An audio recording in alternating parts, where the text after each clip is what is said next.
Ada selubung yang menutupi hati mereka. Sampai di situ dulu, ya.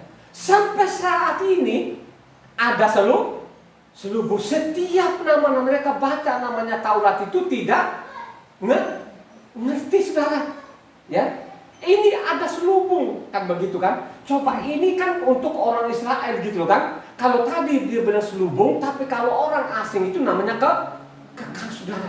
Coba 16 sampai 18 coba baca dengan benar-benar ini kamu catat ini 16-18. Tetapi apabila hati seorang berbalik kepada Tuhan, maka selubung itu diambil daripadanya. Sebab Tuhan adalah roh, dan di mana ada roh Tuhan, di situ ada kemerdekaan. Dan kita semua mencerminkan kemuliaan Tuhan dengan muka yang tidak berselubung, dan karena kemuliaan itu datangnya dari Tuhan yang adalah roh, maka kita diubah menjadi serupa dengan gambarnya dalam kemuliaan yang semakin besar. Coba kalau kamu merenungkan ini kan untuk orang Israel, kan bagaimana namanya orang asing ini? Coba kan saudara, orang asing makin menjadi-jadi saudara, kejahatan-kejahatan mereka. Sampai saya geleng-geleng kepala lu, ini nama orang kok diganti gitu loh. Tapi mereka tuh tidak pernah merasa kalau tiap kita ngomong itu mereka buang muka. Apakah dokter-dokter itu, profesor tahu nggak itu bahwa ini ada kesalahan fatal gitu? Coba, luar biasa kejahatannya saudara, ya. Makanya kalau engkau baca bagaimana orang Yahudi ini, ya, zaman itu mereka bikin namanya apa? Kebenaran sendiri. Ya, kebenaran yang mereka bikin kebenaran sendiri itu apa? Talmudnya saudara. Ya. Dari zaman Nehemia ini terakhir tadi ini, ya. Nehemia itu adalah bupati ya. Pada waktu itu bupati, bukan dia raja. Dan Nehemia ini bukan juga imam, bukan juga nabi. Dia seorang bupati, ya. Nah, zaman Nehemia ini kalau kau pelajari ini, khususnya Nehemia 13 itu, mulailah kelihatan ini kejahatan-kejahatan namanya imam-imam ini, ya. Ya, kelihatan kejahatan ini. Inilah yang terjadi sampai kepada Yasua, saudara. Nah, inilah mereka bikin namanya kebenaran sendiri. Coba baca Roma 10 ayat 1 sampai 3. Saudara-saudara, keinginan hatiku dan doaku kepada Tuhan ialah supaya mereka diselamatkan. Sebab aku dapat memberi kesaksian tentang mereka bahwa mereka sungguh-sungguh giat untuk Tuhan, tapi tanpa pengertian yang benar. Sebab oleh karena mereka tidak mengenal kebenaran Tuhan dan oleh karena mereka berusaha untuk mendirikan kebenaran mereka sendiri, maka mereka tidak takluk kepada kebenaran Tuhan. Ya. Jadi mereka bikin namanya kebenaran sendiri yang sampai saat ini ada namanya Talmud. Coba saudara. Jadi karang Talmud itu yang digadang-gadang. Akhirnya Taurat tadi disingkirkan, termasuk juga ambil bagian yang lebih parah ini namanya orang asing, saudara. Coba, ya, coba kalau sekarang orang asing berdengar namanya berbau-bau namanya apanya Israel itu kan mereka alergi sekali gitu. Saya juga bingung kenapa seperti itu. Karena itu tadi tidak membaca namanya Taurat ini. Sekalipun mereka membaca tadi, ada yang menutupi mereka ini. Ini orang Israel ditutupi, apalagi namanya orang asing. Ini fakta loh, ya. Ini fakta loh. Coba. Banyak sekali yang mereka tidak ngerti. Makanya yang ditanamkan kepada jemaatnya, khususnya namanya ini, kalau kita baca Injil ini pendeta-pendeta ini ditanamkan namanya kegoblokannya tadi ini, kesesatan mereka kepada jemaatnya. Bahwa namanya hukum Tuhan itu dari namanya Matitya ke Wahyu ditanamkan.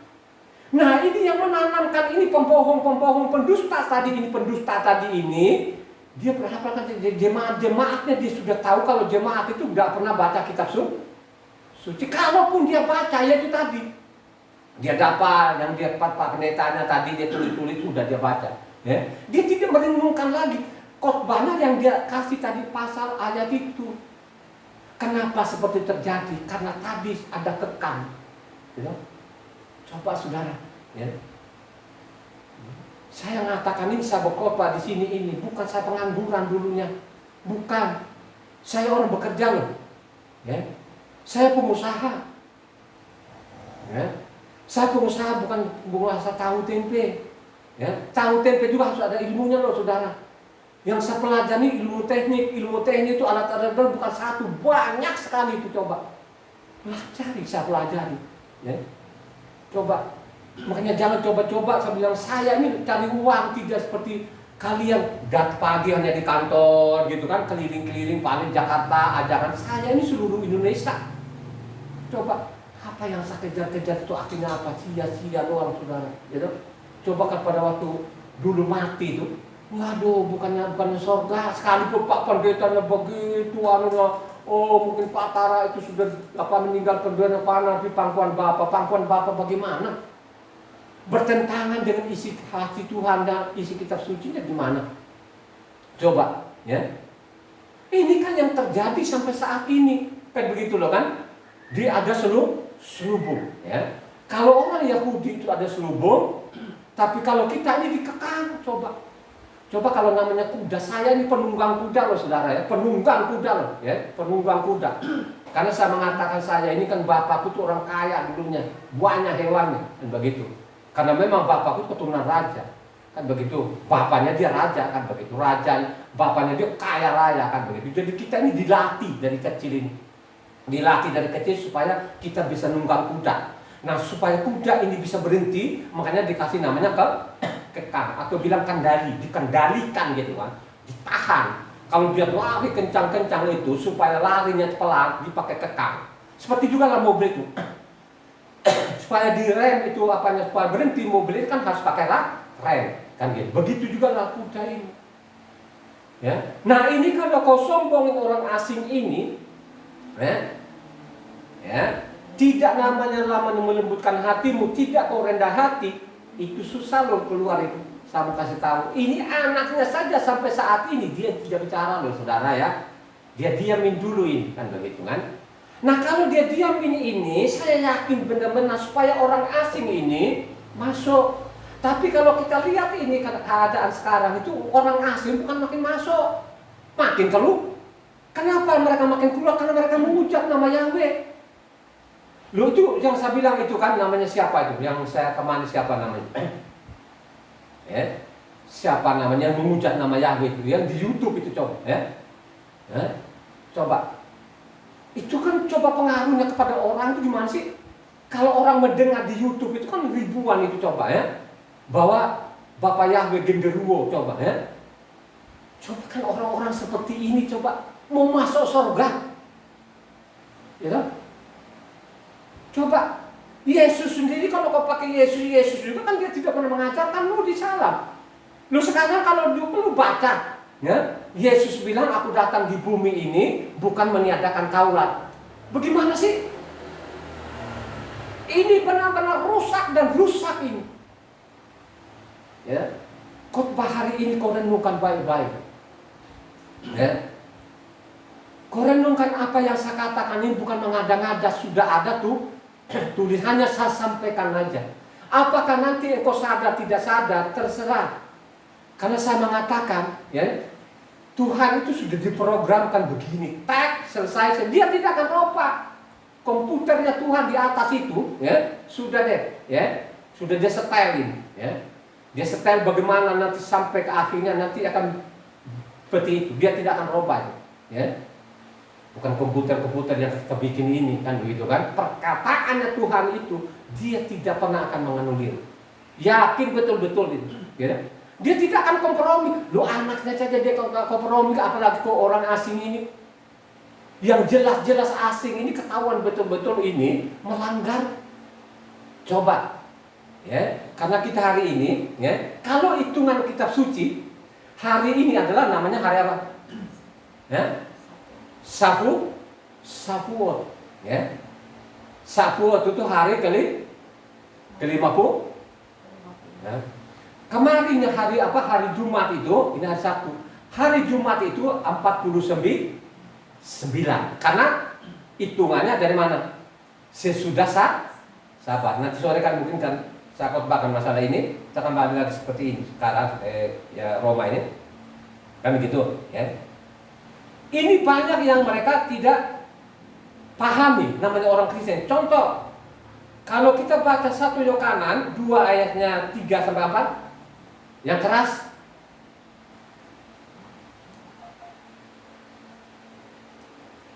Dan inilah tandanya bahwa kita mengenal Tuhan, yaitu jikalau kita menuruti perintah-perintahnya. Barang siapa berkata, aku mengenal dia, tetapi ia tidak menuruti perintahnya, ia adalah seorang pendusta dan di dalamnya tidak ada kebenaran. Inilah yang sekarang yang terjadi, ditanamkan kepada pengikutnya sekarang itu, seolah-olah namanya dikatakan firman itu dari namanya Matitya ke Wahyu. Sedangkan yang ini yang diadakan oleh nelayan-nelayan dikatakan firman itu adalah namanya hukumnya tuh. Ya. Coba baca 2 Yohanan 1 ayatnya 9 sampai 11. Setiap orang yang tidak tinggal di dalam ajaran Hamasia, tetapi yang melangkah keluar dari situ, tidak memiliki Tuhan. Barang siapa tinggal di dalam ajaran itu, ia memiliki bapa maupun anak.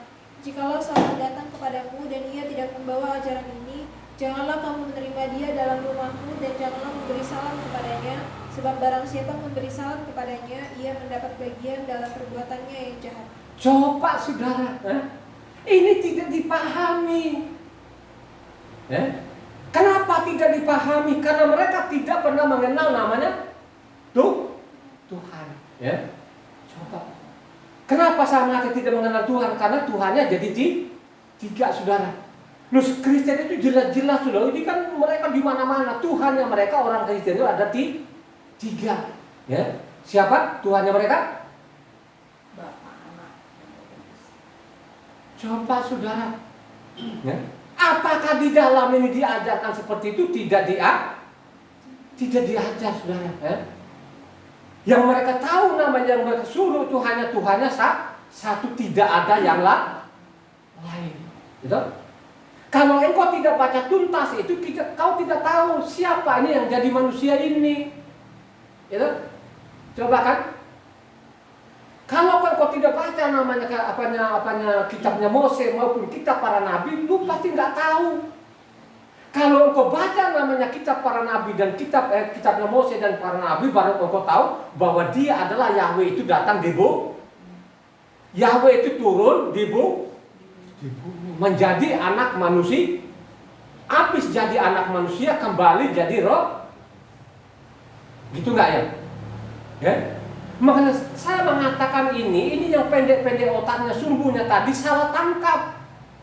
Salah tangkapnya begini, kalau kau baca namanya Matitya 28 ayatnya 19 sana, baptislah mereka dalam nama Bapa. Bapa itu menjadi anak manusia itu menjadi kembali kepada roh. Sekarang Yesus itu ada di sini, dia itu sebagai jasmani atau sebagai roh? Dia sebagai roh. Itu yang dimaksud di dalamnya. Gitu? Makanya kalau Tuhanmu itu lebih daripada satu, hidup nggak? Coba kau baca ulangan namanya 4 ayat 39. Sebab itu ketahuilah pada hari ini dan camkanlah bahwa Yahwehlah Tuhan yang di langit, di atas dan di bumi di bawah, tidak ada yang lain. Tidak ada yang lain. Kalau ada yang lain, mungkin nggak begitu. Pasti ada anaknya. Gimana sih?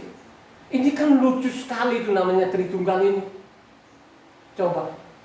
Ini kan dari generasi ke generasi ini, saudara. Kenapa?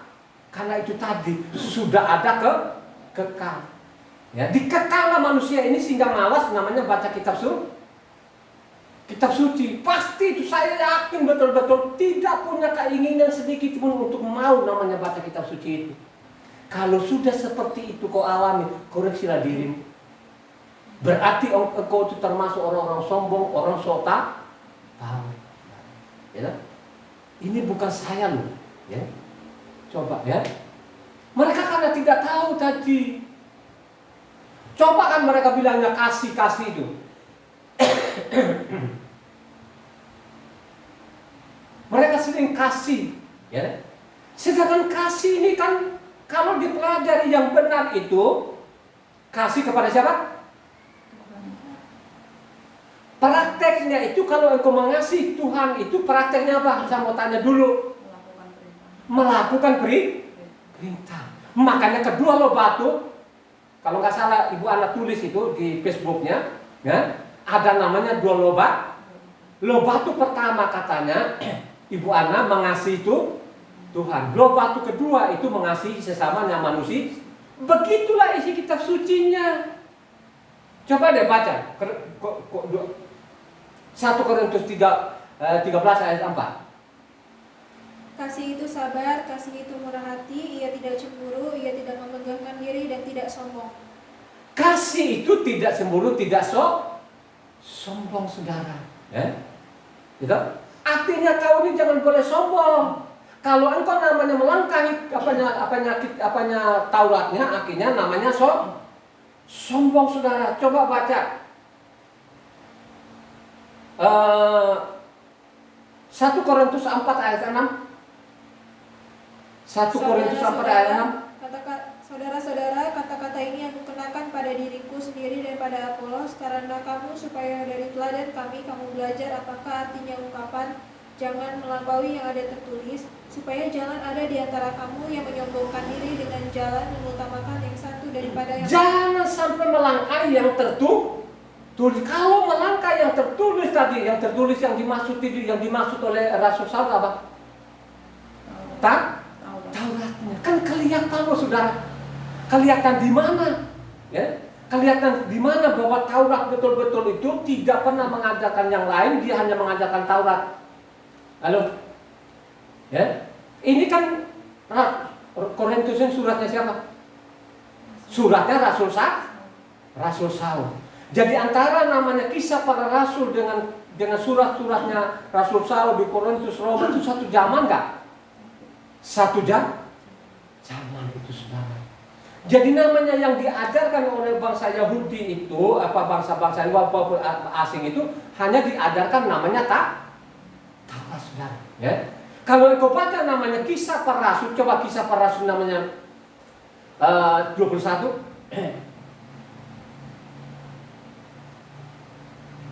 ayat 20. Mendengar itu mereka memuliakan Tuhan, lalu mereka berkata kepada Saul, saudara, lihatlah beribu-ribu orang Yahudi telah menjadi percaya dan mereka semua rajin memelihara hukum Taurat. Terus?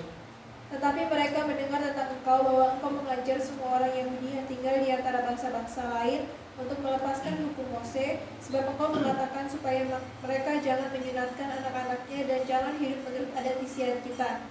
Terus? Jadi bagaimana sekarang? Tentu mereka akan mendengar bahwa engkau telah datang kemari. Sebab itu lakukanlah apa yang kami katakan ini. Di antara kami ada 4 orang yang bernazar.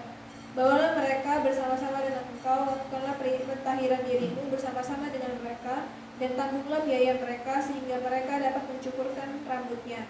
Maka semua orang akan tahu bahwa segala kabar yang mereka dengar tentang engkau sama sekali tidak benar, melainkan bahwa engkau tetap memelihara hukum Taurat. Tetapi mengenai bangsa-bangsa lain, udah sampai sini 24 tadi, ya. Akhirnya apa? Mengajarkan nggak supaya meninggalkan Taurat oleh Rasul Saul? Tidak. Hanya otak-otak si pembaca ini seolah-olah habis namanya Kisah Para Rasul baru ada zaman yang lain. Waduh, kurang ajar sekali ini saudara, ya. Makanya pada waktu kalau engkau baca, pada waktu dituding lagi bahwa dia ini hanya sekte namanya Nasrani, ya, kan gitu, akhirnya dia meninggalkan Taurat. Coba kamu baca namanya Kisah Para 24 ayatnya 5 maupun 5 loncat 14. Coba. telah nyata kepada kami bahwa orang ini adalah penyakit sampar, seorang yang menimbulkan kekacauan di antara semua orang Yahudi di seluruh dunia yang beradab, dan bahwa ia adalah seorang tokoh dari sekte orang Nasrani. Dia mengatakan saya ini bukan sekte. Baca 14-nya. Jangan dipotong di situ ya. Kalau dipotong itu seolah-olah ini namanya Rasul Saul bikin namanya ibadah apa? Tidak pernah ada. Coba. Tetapi aku mengakui kepadamu bahwa aku berbakti kepada Tuhan nenek moyang kami dengan menganut jalan Tuhan, yaitu jalan yang mereka sebut sekte. Aku percaya kepada segala sesuatu yang ada tertulis dalam hukum Taurat dan dalam kitab nabi-nabi. Jadi ini yang dia maksud, saya bukan sekte. Ini kan sudah dinubuatkan. Yahshua itu bagaimana matinya, bagaimana lahirnya. Kan itu yang dikatakan, saya tidak pernah melanggar. Saya tidak pernah melakukan kejahatan. Saya tidak pernah meniadakan Taurat. Kurang apa lagi? Makanya engkau ini tidak belajar. Lu orang paling apa di dunia. Karena ini yang dari namanya mimbar. Saya mengatakan dari tahun 2000. Ya, saya mengatakan kepada istri saya, kedua anak saya, dari mimbar itu racun. Kenapa saya bilang racun? Karena bertentangan, saudara. Lu bayangkan saja di dalamnya kan, kalau kau baca namanya Luka 4 ayat 16 sana kan, coba Luka 4. Karena dia bilang kebiasaan Yesua itu sahabat, coba. Ya? Ia datang ke Nazaret, tempat ia dibesarkan, dan menurut kebiasaannya pada hari Sabat, ia masuk ke rumah ibadat lalu berdiri dan membaca dari Alkitab. Membaca kitab, apa yang dia baca itu kalau aku baca 17 dia. Kepadanya diberikan kitab Nabi Yesaya, dan setelah dibukanya ia menemukan nas di mana Mereka pakai itu namanya kitab Taurat dan kitab para nabi. Kok apalagi gitu loh, bangsa ini kok jahat sekali. Ya, tidak ada yang mengungkap ini sampai saat ini. Kalau sudah seperti ini mau jadi apa? Ya dong? Coba. Ya. Mereka itu tidak tahu itu apa kasih. Ya.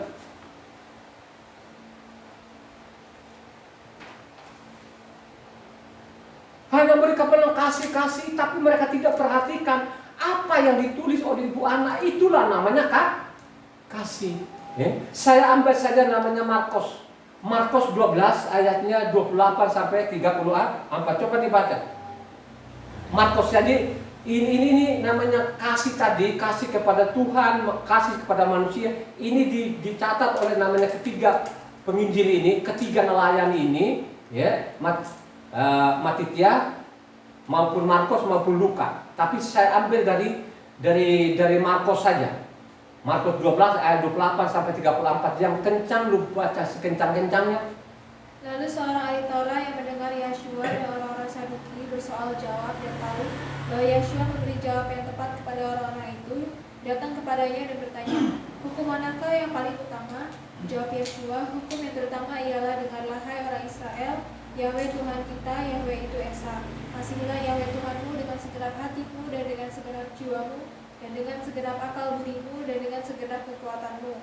Dan hukum yang kedua ialah, kasihilah sama manusia seperti dirimu sendiri. Tidak ada hukum lain yang lebih utama daripada kedua hukum ini. Lalu kata ahli Taurat itu kepada Yesua, tepat sekali guru, benar katamu bahwa dia Esa dan bahwa tidak ada yang lain kecuali dia. Memang mengasihi dia dengan segenap hati dan dengan segenap pengertian dan dengan segenap kekuatan, dan juga mengasihi sama manusia seperti diri sendiri adalah jauh lebih utama daripada semua korban bakaran dan korban sembelihan. Yesua melihat bagaimana bijaksananya jawab orang itu, dan ia berkata kepadanya, engkau tidak jauh dari kerajaan Tuhan, dan seorang pun tidak berani lagi menanyakan sesuatu kepada Yesua. Benar perkataanmu Tuhan, bahwa dia itu adalah Esa. Tidak ada yang lain, saudara. Tidak ada namanya Tritunggal. Tidak ada namanya dua. Hanya satu, saudara. Ya. Itulah yang otak-otak tadi ini, kalau memang dikasih kekang sekarang, sehingga tidak memahami. Apakah ada orang-orang khotbah ini bahwa ini adalah kucing gak ada, saudara. Seolah-olah itu diperintahkan di Injil. Ini yang jadi masalah. Sehingga dia bilang itu Injil punya kasih. Pada ini adalah kutipan dari namanya Ulangan berapa? Ada 6 ayat.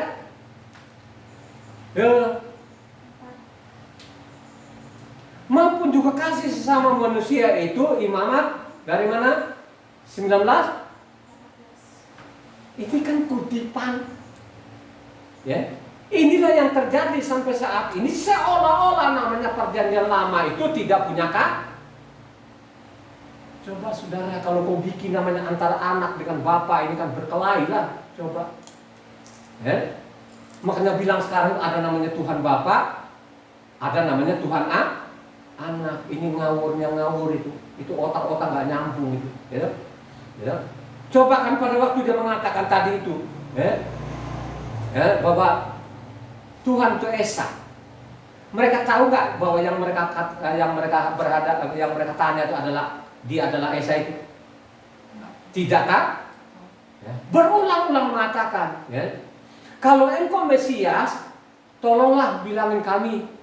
Jangan kami bikin bingung. Dia tidak akan menjawab. Dari pekerjaan-pekerjaan itu, coba baca deh, Yohanes 10 ayatnya 24-25 yang kencang. Maka orang-orang Yahudi mengelilingi dia dan berkata kepadanya, berapa lama lagi engkau membiarkan kami hidup dalam kebimbangan? Jikalau engkau Mesias, katakanlah terus terang kepada kami.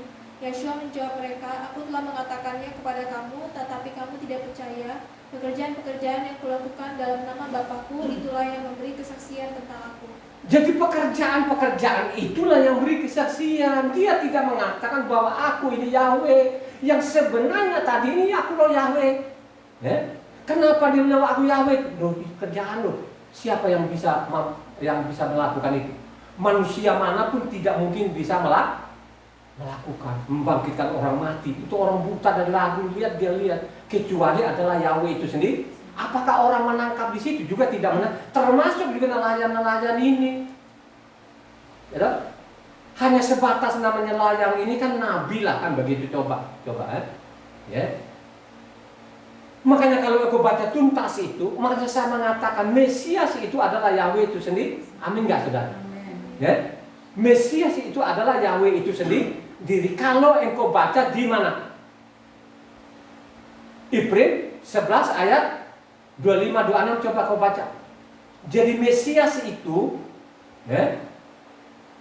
adalah Yahweh itu sendiri, tidak ada yang lain. Coba baca namanya Ibrani 11 ayatnya 25-26. Karena ia lebih suka menderita sengsara dengan umat Tuhan daripada untuk sementara menikmati kesenangan dari dosa.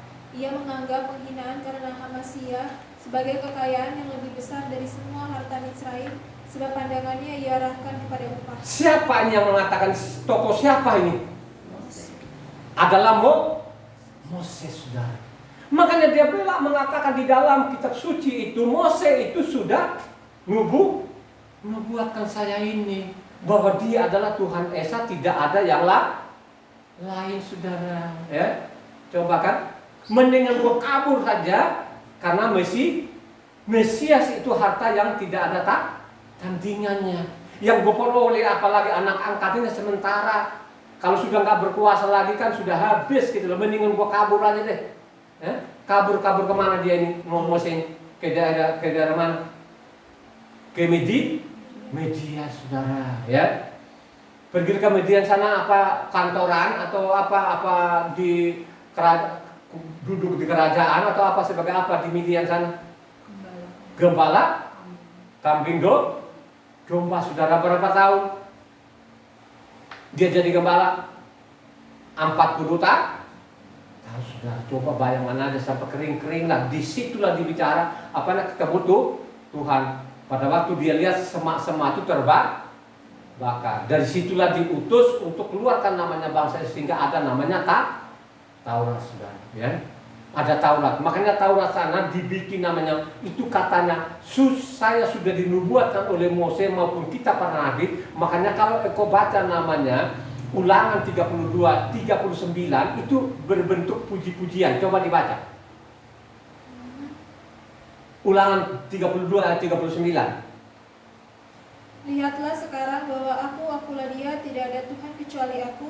Akulah yang mematikan dan yang menghidupkan. Aku telah merenungkan, tapi akulah yang menyembuhkan, dan seorang pun tidak ada yang dapat melepaskan dari tanganku. Kalau engkau tidak baca selanjutnya, kau tidak tahu yang datang, yang di bumi ini, yang disalib ini, kau tidak tahu. Hanya tahunya Yesus di luar sana.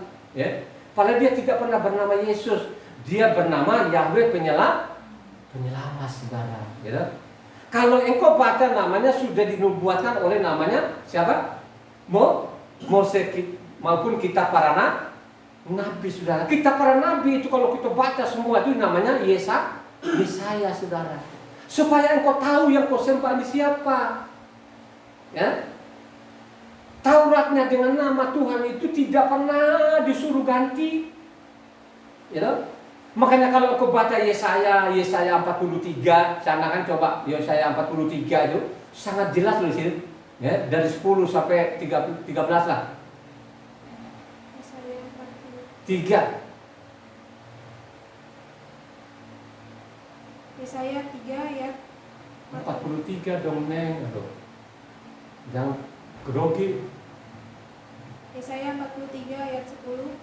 Kamu inilah saksi-saksiku, demikianlah firman Yahweh dan hambaku yang telah kupilih, supaya kamu tahu dan percaya kepadaku dan mengerti bahwa aku tetap Dia. Sebelum aku tidak ada Tuhan dibentuk, dan sesudah aku tidak akan ada lagi. Akulah Yahweh dan tidak ada juru selamat selain daripadaku. Akulah yang memberitahukan menyelamatkan. Sampai di situ kan, kamu adalah ini kan nubuatan, di nubuatan nanti menjadi saksi-saksinya siapa yang dimaksud di situ? Kamu adalah saksi-saksi. Yang keras suara siapa? Nelayan-nelayan inilah sudah dinubuatkan. Makanya kalau kau baca namanya juga Yesaya 44 ayatnya 6, coba baca. Beginilah firman Yahweh, Raja dan Penebus Israel, Yahweh semesta alam, akulah yang terdahulu dan akulah yang terkemudian. Akulah yang awal dan aku yang akhir. Makanya kalau kau baca Wahyu sana kan jelas kan, kata Yesua, aku ini kan sudah dinubuatkan sana di Yesaya bahwa akulah yang awal dan aku yang akhir. Aku yang hidup, saudara. Kalau kau baca Wahyu 1, ya, itu penting sekali loh saudara, engkau baca ini sehingga engkau tidak ditipu ini sekarang ini saudara. Ya, kita tinggal waktu lah ini, ya.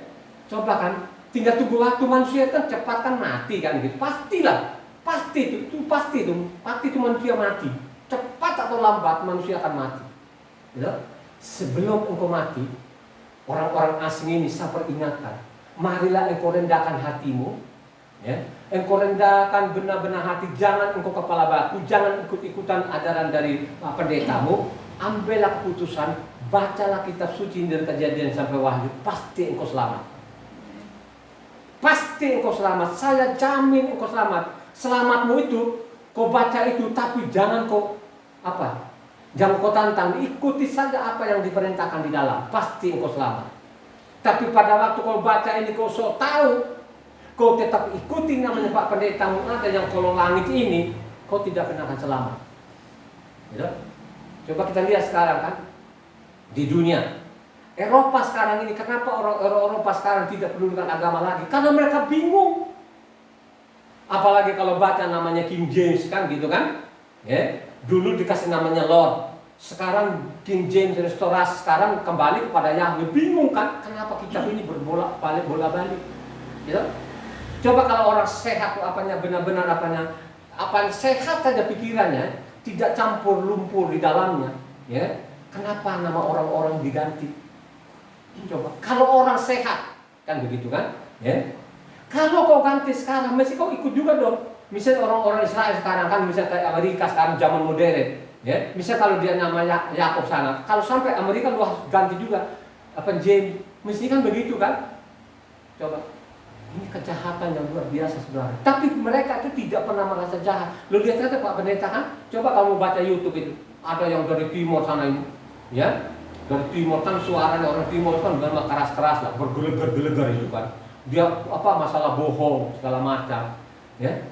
Dia hanya bisa mengucapkan sehingga dia sendiri pun pembohong, ya.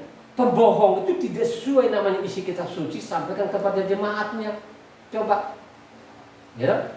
Makanya saya mengatakan itu ibadah kita kan mestinya sabat kekal namanya, tidak boleh loh ya. Ini ancaman yang nggak main-main. Karena sabat yang sering yang dia ulang-ulang itu hanya sabatnya loh saudara ya. Berapa banyak sekali diulang-ulangin supaya tidak melanggar namanya sabatnya loh. Ini satu ini diulang-ulang. Tapi coba bayangkan saja kalau baca namanya kan, kalau kita tiap Sabat ini kan pasti ambil namanya Yesaya berapa? 56 saudara ya. Coba Yang diselamatkan itu adalah yang menguduskan Sabat dan yang mencintai nama Yahweh saudara. Itu yang diselamatkan. Ya. Tapi kalau kelihatan itu saya lihat yang ada tapi awal-awal hilang. Gitu kan? Ada yang respon tapi lama-lama dia tidak mau. Kenapa seperti itu? Karena sudah ditanamkan oleh Pak Pendetanya tadi itu di kepalanya bahwa namanya hukum Tuhan itu ada di Matitia Kewa, itu namanya hukum Tuhan. Sedang hukum yang dimaksud tadi itu Yesua aku datang itu adalah namanya satu titik. Coba satu titik loh. satu titik atau satu iota, ya, sejumlah kecil saja pun itu, lo tidak masuk. Tidak lebih benar katanya, tidak lebih benar dari mereka ini, orang Yahudi ini tidak lebih benar, ya, atau orang Yahudi ini tidak lebih benar dari namanya ahli-ahli Taurat ini, orang Yahudi ya, kan gitu, ya, tidak lebih benar ahli-ahli Taurat, kamu juga tidak masuk ini. Coba itu orang Yahudi saja pun dia bilang tidak masuk, terus bagaimana lo orang asing ini, ya? Ya. Makanya kalau ada yang mengatakan, oh dia datang di sini di dunia ini untuk menebus dosa, dosanya siapa yang ditebus? Ya? Dosanya siapa? Dosa yang menghujat Tuhan? Atau orang tadi dosa yang mungkin dia tidak ada lagi harta, ya? Karena untuk menghapus dosa itu apa? Kalau perintahnya Taurat itu menghapus dosa itu harus apa? Harus ada darah itu, saudara, harus ada darah. Ya? Makanya kalau orang-orang miskin itu apa? Saudara. Ini sudah paling kecil. Harus ada tanpa darah tidak bisa dihapus, saudara. Kalau engkau baca di sana Ibrahim 9 ayat 22 sana, tanpa darah tidak bisa dihapus. Ya? Makanya dia datang di bumi ini. Ya, siapa yang diselamatkan? Ya. Takut kepada Tuhan, patuh kepada Tuhan Taurat yang diselamatkan. Jangan sok-sok tahuan orang asing. Saya mau kasih tahu, siapapun engkau mendengar khotbah ini, saya mau jangan engkau ikut-ikutan sama Pak Pendetamu, kan gitu kan? Dia datang di bumi ini, dia cari-cari orang yang namanya merendahkan hati. Karena di dalam Mazmur sana, kalau engkau bahas Mazmur namanya apa? Mazmur 14 di sana, ya, di bawah kolong langit itu tidak pernah ada yang benar. Semuanya namanya leleh, saudara. Ya. Makanya dia datang di bumi ini menyelamatkan orang-orang yang patuh kepada namanya baca namanya Galatia 4 ayatnya 4 sampai 5. Supaya engkau sadar betul-betul Tauratnya jangan dibuang. Nama Yahweh itu segala-galanya. Coba baca Galatia 4 ayatnya 4 sampai 5. Tetapi setelah genap waktunya, maka Tuhan mengutus anaknya yang lahir dari seorang perempuan yang takluk kepada hukum Taurat. Ia diutus untuk menebus mereka yang takluk kepada hukum Taurat supaya kita diterima menjadi anak. Yang datang di bumi ini siapa yang diselamatkan? Namanya takluk kepada Taurat. Supaya engkau takluk kepada Taurat, supaya engkau diselamatkan itu dengan kasih karunia Tuhan, apa yang harus engkau lakukan? Halo, lu pelajari namanya hukumnya tuh, Tuhan ikuti perintahnya Tuhan, akan dia selamatan. Itu yang dimaksud. Jangan sok tahu, jangan ikut-ikutan lo, saudara. Saya kasih tahu lo ini, ya. Karena di sana, di luar sana, yang miliaran orang itu, ya, dia mengajar itu hanya dia menguras nama. Sesudah dia kuras hartamu, akhirnya lu mati juga. Mati itu, ya, mati saja. Ya, gak ada ampun itu, saya mau kasih tahu. Ya. Coba kalau ada yang sekian orang baca, dia tinggal itu kan rumah-rumah kasih kosong aja. Coba kan. Nah kalau dia sudah kosong tadi itu kan si Pak Pendeta mau makan apa? Mau kerja psikolog kagak bisa. Ya? Coba kan. Akhirnya dia tarik, dia bikin bohong-bohong. Akhirnya apa? Kalau engkau baca di sana, karena memang sudah dinubuatkan juga. Kalau engkau baca namanya 2 Timotius 4 di sana, bagaimana bunyinya di sana, mereka akan cari guru-guru apa? Menyenangkan telinganya. Itulah yang terjadi sekarang itu. Dia untuk menyenangkan telinga, dia lari sana, dia lari sini. Sedangkan kitab suci saja pun dia nggak mau baca. Coba kan? Ya? Coba kan sekarang kan? Apakah ini khotbah saya ini tidak dibaca orang? Pasti banyak baca juga. Pasti. Ya? Mungkin dia tidak like kan gitu kan, mungkin dia lihat kan gitu kan, ada kata sahabat gitu kan, nanti dia lewat lagi gitu kan. Coba kalau dia baca aja, ya, coba dia selamat saudara. Ya. Kenapa seperti itu? Karena di dalam kalau berbicara namanya, kalau kita bilang Taurat itu, mereka sudah mulai benci banget. Karena Taurat itu mengajarkan namanya apa? Kebencian. Ya. Ini kan taktik-taktik busuk ini, penerjemahkan ini yang apakah penerjemahkan atau memang dia tidak tahu kan begitu kan? Coba. Atau memang dia sengaja dipiara tadi supaya namanya Tritunggal ini tetap permanen di bumi, gitu. Akhir kesian ini kan yang miliaran orang ini saudara mati konyol, gitu. Karena apa sekarang ditanamkan di pada otaknya sekarang di dalam supaya dengarin ini namanya apa? Siapa? Pak Pendeta yang punya sekolah. Zaman Yasua itu dibutuhkan orang sekolah nggak? Malah kecam saudara. Kau baca benar-benar dengan hatimu yang benar-benar tulus itu. Baca namanya Matitia 23. Ya? Dibuang itu, makanya dipilihkan nelayan-nelayan itu yang tidak punya pendidikan akhir itu diberikan namanya apa? Halo, pengetahuan itu, ya.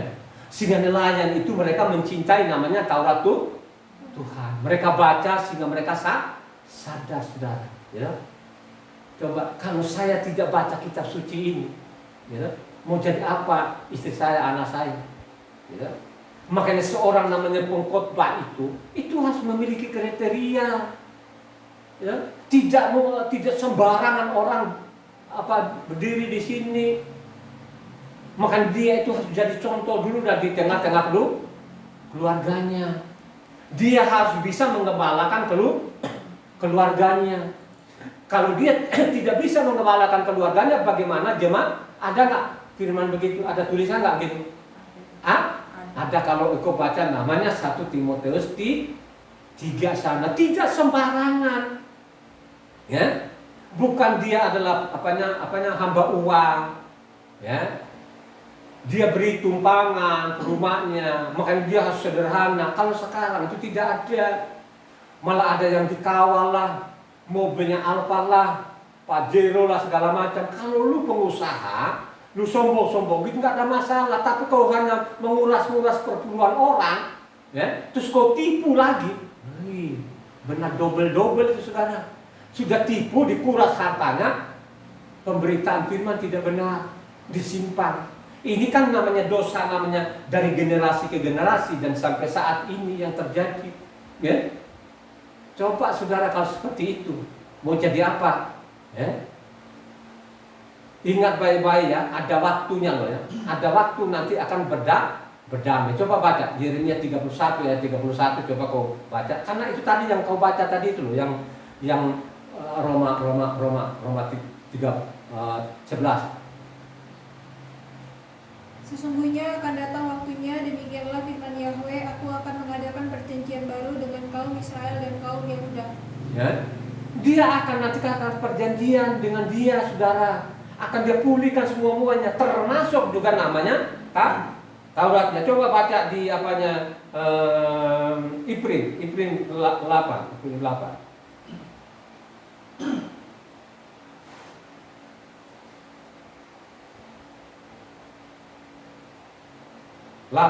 7 sampai 12. 7 sampai 12. Sebab sekiranya perjanjian yang pertama itu tidak bercacat, tidak akan dicari lagi tempat untuk yang kedua. Sebab ia menegur mereka ketika ia berkata, sesungguhnya akan datang waktunya, demikianlah firman Tuhan, aku akan mengadakan perjanjian baru dengan kaum Israel dan dengan kaum Yehuda, bukan seperti perjanjian yang telah kuadakan dengan nenek moyang mereka pada waktu aku memegang tangan mereka untuk membawa mereka keluar dari tanah Misraim. Sebab mereka tidak setia kepada perjanjianku dan aku menolak mereka, demikianlah firman Tuhan.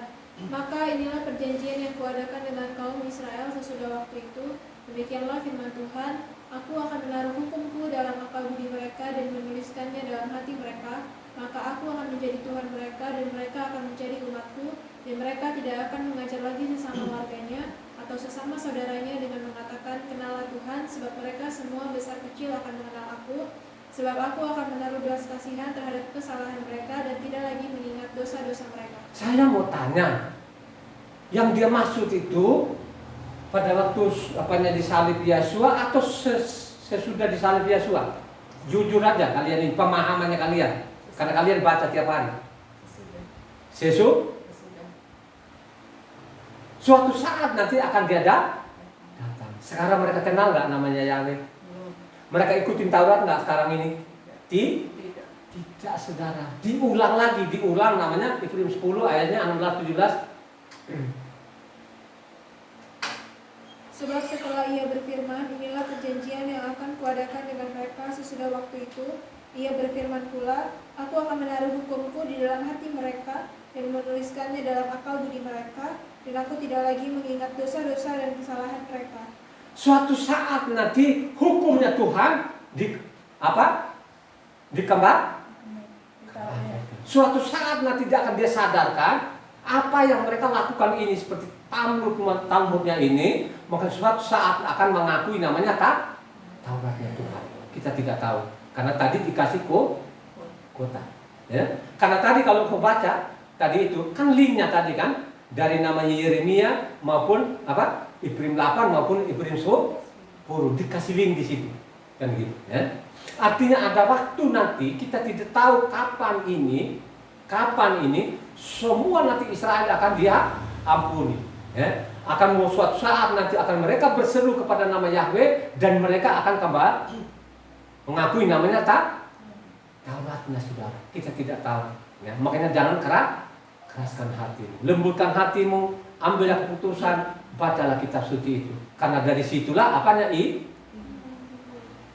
timbul di mana? Roma 10 ayat 17. Jadi iman timbul dari pendengaran dan pendengaran oleh firman Hamasia. Kalau kau memiliki iman yang benar, makanya baca kitab suci sehingga kau beriman bahwa iman itu apa coba? Iman itu apa? Arti kata iman? Sungguh-sungguh percaya. Sungguh-sungguh percaya.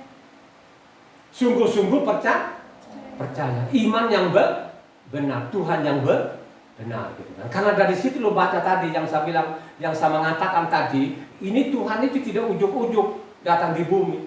Sebelum dia ada di bumi, sebelum turun di bumi ini dinubuatkan dulu kan gitu ya.